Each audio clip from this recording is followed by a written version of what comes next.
Hi guys, welcome back to Planet Mithril. My name is Mithril, and today in my series of Battlefield Basics, that's right, the series of videos that shows you how to get your models battlefield ready in no time at all, quick and easy steps to epic games of Middle-earth. And today I have for you my guide on painting the Numenorean warriors.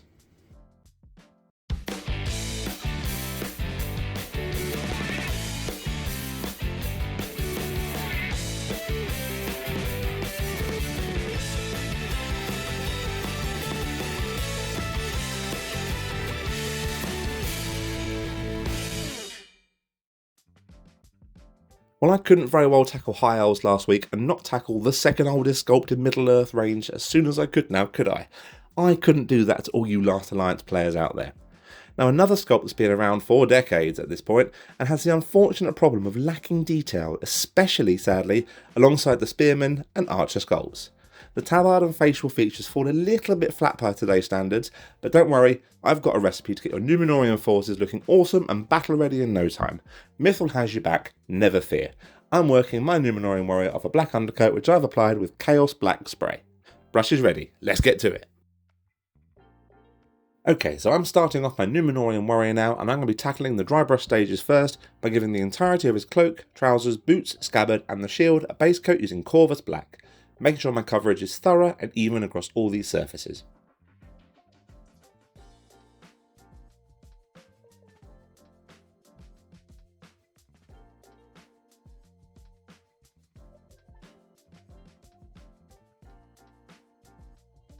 My Numenorean warrior is now getting an all-over shade using Druchii Violet.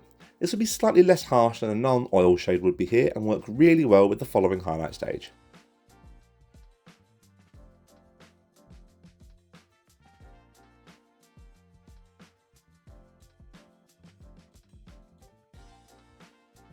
When the shade is thoroughly dried, I'm going to be applying a reasonably heavy dry brush now using Esching Grey over all these darker sections.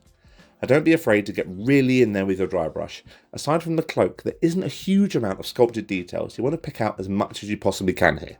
You can see this is catching on the cloak folds, edge of the shield and any raised part of the tunic and trousers. Now in this instance, I'm actually applying a second dry brush, this time significantly lighter to my Numenorean now, using Dawnstone, and I'm further just trying to pick out the upper level details over his cloak, tunic and shield edging.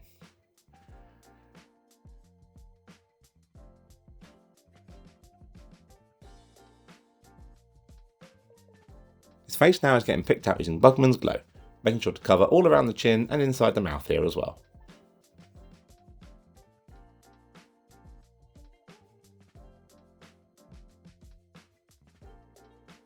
The face is then being given a targeted shade using Reikland Fleshshade. When this is dried, I'm going to apply a layer to the face now using Cadian Fleshtone, leaving the Reikland showing in the recesses over his shouty expression.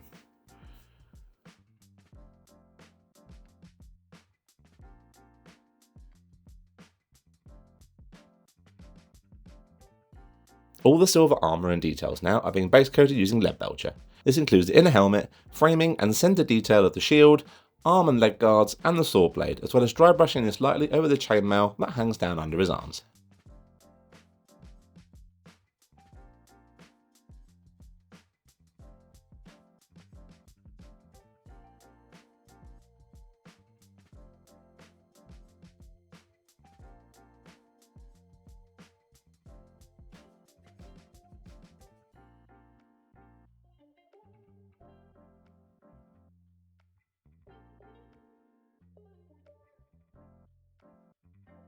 All these silver sections are now being shaded down using Nuln Oil.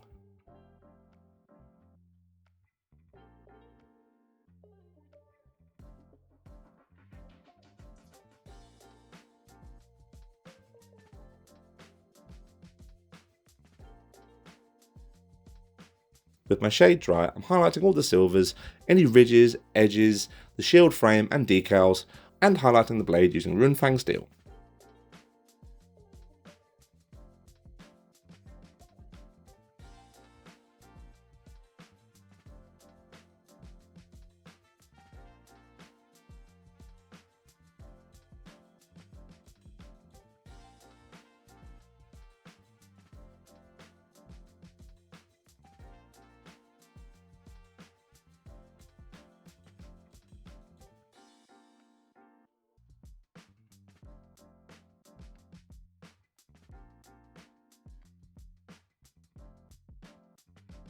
The wings either side of the helmet, along with the banding, neck guards, stars on the shield outer, sword hilt and any other clasps or metallic details now are being given a base coat using Gehenna's gold.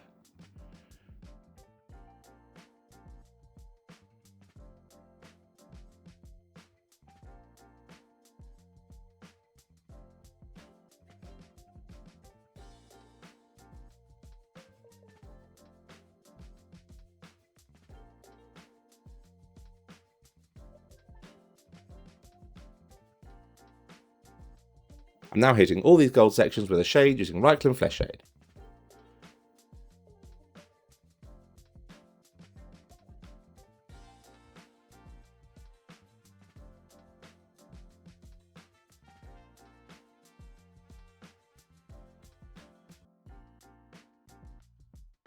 All the gold sections are now getting an edge highlighted, or in the case of the stars on the shield, dot highlighted using Auric Armour gold. Letting the Reikland Fleshshade tone down the inner gold plating, creating some really effective, quick reflection.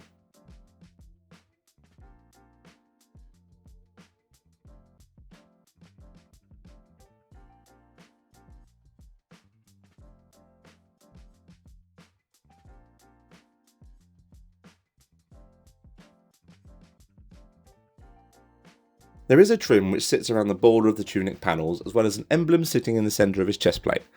This is all being hit now with a base coat using Dark Reaper. Now given how small these sections are, I won't have any real need to shade them, so I'll be jumping straight to the highlight stage.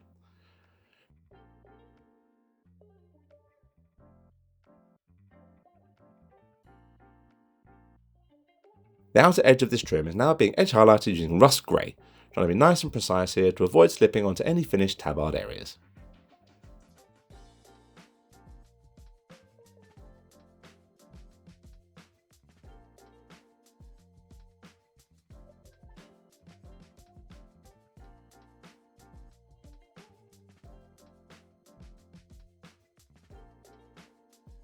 Any belts and straps over the model now, along with the gloves and tussle of hair poking out from underneath the helmet, have been picked out carefully using Dryad Bark.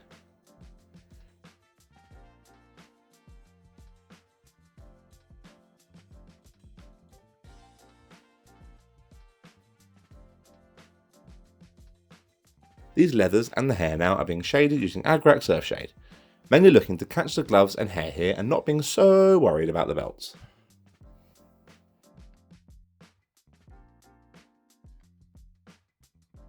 The belts and straps now are being edge highlighted using Gorthor Brown.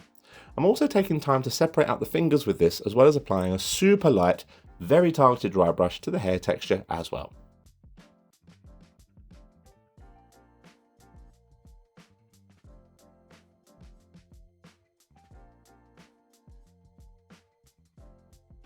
There's a small bit of hanging cloth which I haven't painted up until now, hanging down just below the level of the main tabard.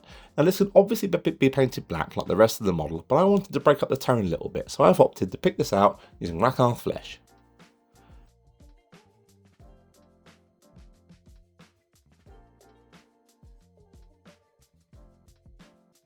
With a quick highlight now being applied with Pallid Wych Flesh, look how that just helps break up the darker tones on my Numenorean and just adds a little bit of fantastic extra spot colour.